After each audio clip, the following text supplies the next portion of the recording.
What's up guys, Sean here. Let's talk about OnePlus 12. A lot of rumors surrounding around for the release date and price of the OnePlus 12, so we suspect that the OnePlus 12 might be released in early 2024.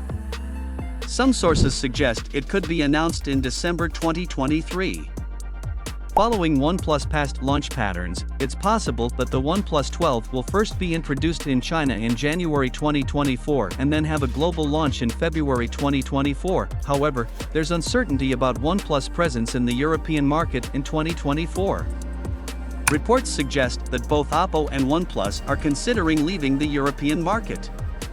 Given this uncertainty, the OnePlus 12's launch in Europe appears uncertain and potentially challenging. The price of the OnePlus 12 remains uncertain at this time, which is a crucial factor when considering this phone.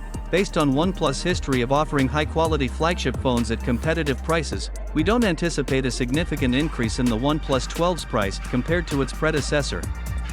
In the worst-case scenario, we might see a price hike of $50 to $100, but ideally, OnePlus will aim to maintain a pricing level similar to that of the OnePlus 11.